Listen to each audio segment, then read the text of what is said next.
Kim, good morning. Good morning. I am so happy that you're back because last time after I posted the video with you, I got a ton of positive feedback from people from all different backgrounds, all different titles, positions, etc. They thought it was really beneficial. So I'm excited for part two. And today we're going to talk about LinkedIn and how you use it and your best practices. Because after the video, you told me that you got a ton of LinkedIn connection requests and you accepted some of them, declined some of the others. So I just wanted to talk to you about how you use LinkedIn and your mentality and your operating rhythm around it. Yeah, I use it every day. It's up as a research tool. When emails come in talking about a company we're in the midst of pursuing, talking to a new individual, I'm looking those people up right away. Both the company information that's out there, it gives you the size of the number of employees that are connected to that company on LinkedIn and gives you a little history and articles that they've posted out there. So it's a great like mini website for them as well. And then, yes, I'm constantly researching people before I have a conversation with them and use it to make life a little smoother when we're doing our introductions for the first time. If we're able to talk about someone we know in common, then that gives some credibility. If I'm like, oh, well, that's a client, feel free to ask them. Hopefully they'll have a good testimonial about the business that I've worked with them in the past on. And so that leads to breaking down some of the barriers and walls of why someone would want to get to know and use someone else's services so quickly, right? A lot of times it takes multiple meetings, but once you're able to talk about what a small world it is, their cousin, things like that, LinkedIn's really helpful in that way. So when people do send me requests that don't have any message in it, I'll briefly look at their background and figure out what is the reason that we should potentially meet. But I do use my LinkedIn like a Rolodex.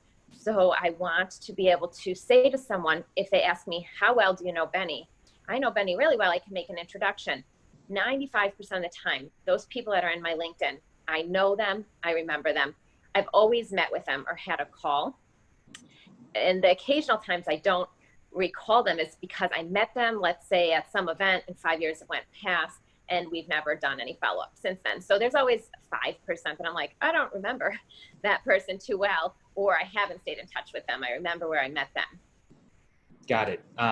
So how do you keep in touch with, how do you use LinkedIn as a way to keep in touch with people? Yeah, it's also great because every company and firm is putting out so much information that we want to share from our experts. And it's really easy when the marketing team puts that out to reshare it and post it and get it into your network's hands without needing to compose individual emails over and over.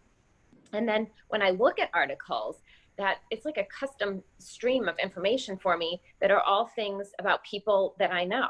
So already this morning, when I looked at something, I saw a gentleman on the real estate side that I know was speaking with a different woman that I know. And I did not know they knew each other. And it prompted me to send her an email because I hadn't reached out in a while. So there's always that reminder also to reach out to someone that you haven't been in touch with for a while because they show up in your LinkedIn. Got it. What about when you want to prospect or meet new people? How do you use LinkedIn?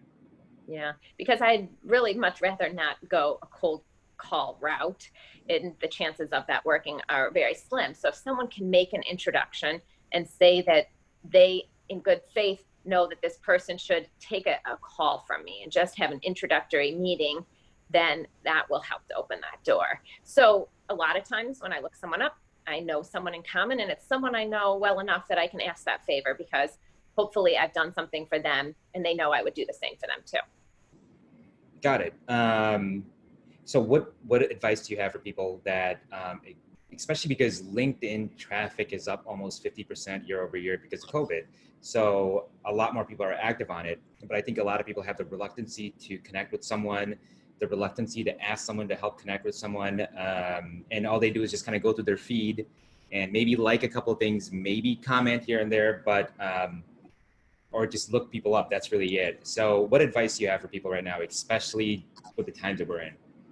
Yeah, there's everyone right now is still in research mode, and everyone's getting on webinars and reading articles about this new virus that is brand new to everyone, right? So there's a lot of information out there, and it's a great way to share that with your contacts who may be looking for that exact information. Maybe it's on the recruiting side, maybe it's on the accounting side, maybe it's on the legal side. There's all these different avenues that they want information from.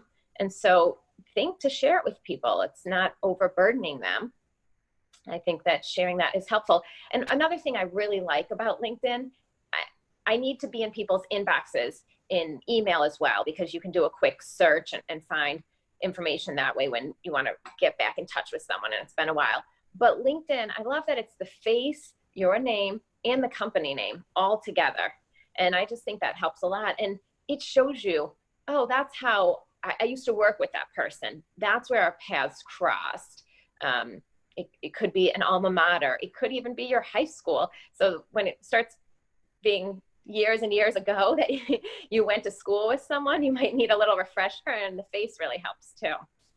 Got it. And you and I talked yesterday about, or not yesterday, a while back, about how business cards have kind of been a thing of the past. Not that people don't use it, some people still use it, but can you explain what you meant, what you told me about business cards and how LinkedIn has been better than that? Yeah, people job change probably every 3 years.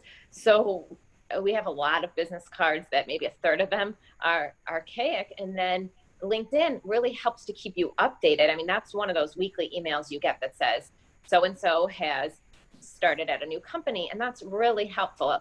Everything about LinkedIn is great. It shows you the whole resume.